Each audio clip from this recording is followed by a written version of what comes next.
All frucked up, day 26. So, yeah, today was a nice drop on the scale, both in the morning from the overnight and then sugar fasting all day. There was another nice drop on the scale this evening. Shout out to Joe Andriuli. He mentioned my channel in one of his videos. I believe it was part one of his weight loss journey that he was sharing as he was driving his truck. I appreciate that. I appreciate that, Joe. Thank you.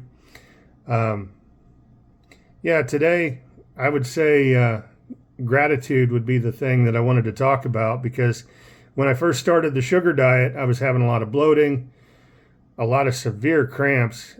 As I added the sugar, my body seemed to react by bloating up. I don't know if that's a function of the microbiome or what exactly the cause of that was, but yeah, the bloating was terrible. As soon as I would add sugar, I would bloat up, and then slowly, by degrees, one burp at a time, I would relieve that bloating. And then, the cramping was a separate issue. Same input would cause the cramping, but that was unpleasant. And then, yesterday, so contrast that cramping in the early days and the bloating in the early days to yesterday. I drank a 96 fluid ounce container of apple juice. No bloating and no cramping. So, yeah, I just had to stay the course, get beyond the bloating, allow the body to adjust to the high influx of sugar. As my sugar intake ramped up, my body just needed a little bit of time to deal with that. Yeah, and then the cramping, I don't really know what that was or how I got past it, but also, that was an adjustment that my body seemed to make on its own. Yeah, so I'm very grateful for that. That's a massive shift from what my experience was to what my experience is now. And, why is that important? Well, compliance with the short list of bullet points of the diet, sugar in the absence of fat. We're avoiding caffeine. We're trying to maximize our sleep. There's so many things that, depending on how you feel, especially when it's stomach related, if you have pain in your gut, bloating in your gut, you're not going to want to stick to the plan. The adherence is going to be pretty bad. And sometimes you just got to push through. You have to vet something out, and that requires, more time and more determination.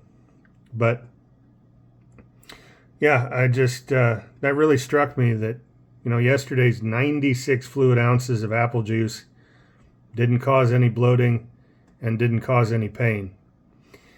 Today, sugar fasting, a couple of ginger ales, an orange Fanta, and a Coke Classic. I didn't even miss the food. I wasn't even intentionally fasting. I mean, yes, the plan was there to abstain from food, but it wasn't a grind. It wasn't like I was looking at the clock and waiting for the hours to, pass. I was just going about my day, and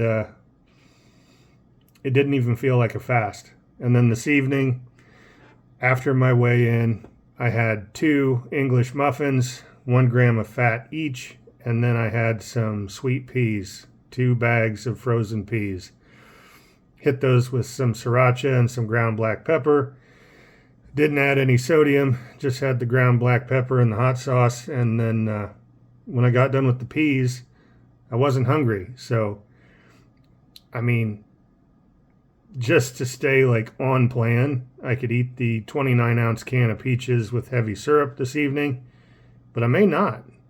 I'm just not hungry. I'm content. I'm content because it's been a good day.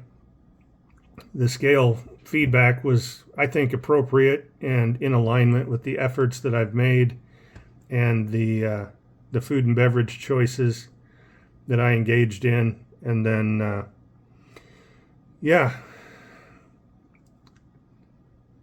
I'm very happy where I'm at. So I wish I had a more salient point to make, but I appreciate Joe and the shout out. I appreciate Latchkey Gen Xer and the fact that he shouted out Joe Andriuli's channel. I appreciate Cole and everyone else, Mark Bell, all the folks, Durian Ryder, everyone that's been part of bringing me to this now present moment. So thank you. And to anyone watching, I hope you've had a great day and you have a great evening. See ya.